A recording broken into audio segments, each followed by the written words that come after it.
এই তো আর্মি।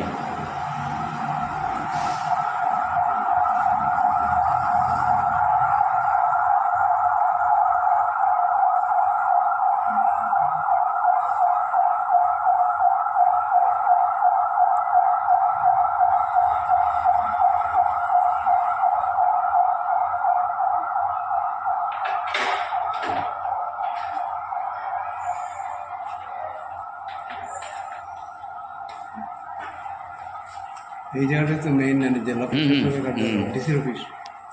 মানে 18 তারিখে গিয়ে আমরা যখন পৌঁছেছি তখন তো যেটা তার আগের 17 তারিখের ঘটনার পরিপ্রেক্ষিতে তখনই কিছুটা উত্তেজনা ছিল, কিন্তু 18 তারিখে আমরা গিয়ে পৌঁছানোর পরে ধীরে ধীরে পরিস্থিতি পাল্টাতে শুরু করে। কিন্তু উদ্যোক্তারা যারা এই অনুষ্ঠানের দুদিনের অনুষ্ঠানের আয়োজক ছিলেন স্বাধীনতা সাংস্কৃতিক পরিষদ, তারা যে সাহসে এবং যে নিষ্ঠা নিয়ে অনুষ্ঠানটা করবেন এটার ব্যাপারে দৃঢ় প্রতিজ্ঞ ছিলেন, সেটা আমাদের কাছে দৃষ্টান্ত হয়ে রইল। এবং প্রথম 19 তারিখে আমরা যখন অনুষ্ঠানে গেলাম তার আগেই কিন্তু পরিস্থিতি অনেকটা খারাপ হয়ে গেছে। হয়তো সেনা নামবে, তার আগেই রাস্তায় তখন বিজিবি এবং পুলিশের টহল চলছিল, লোকজনের চলাফেরা অনেকটা নিয়ন্ত্রিত হয়ে গেছিলো।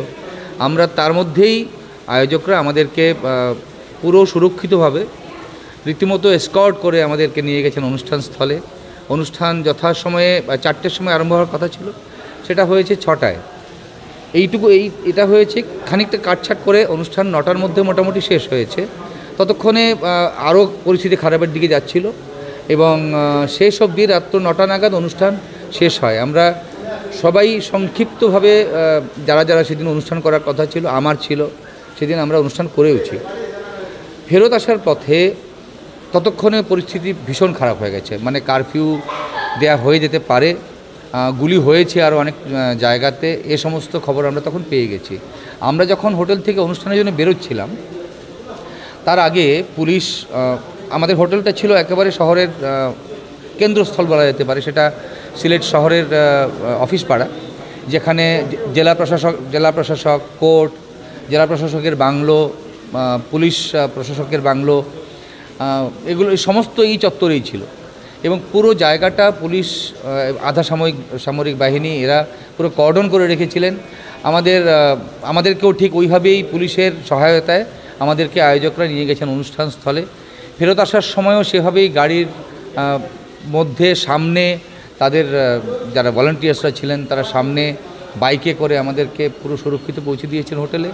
পরিস্থিতি মোটেই আমাদের জন্য অসম্ভব উদ্বেগজনক ছিল। আমরা আমাদের পরিবার এবং বন্ধু বান্ধব যারা আছেন তাদের কারোর সাথে আমাদের কোনো যোগাযোগ করার কোনো সুযোগই ছিল না। সবাই খুব উদ্বেগে ছিলেন, আপনারা সবাই উদ্বেগে ছিলেন, আমরাও ভীষণ উদ্বিগ্ন ছিলাম, কিন্তু সুরক্ষায় আমাদের কোথাও নিজেদেরকে অসুরক্ষিত মনে হয়নি। যাই হোক, আপনাদের সবার শুভেচ্ছায় এবং বাংলাদেশের বন্ধুদের অসামান্য সাহস এবং সহযোগিতায় আমরা সবাই সুস্থ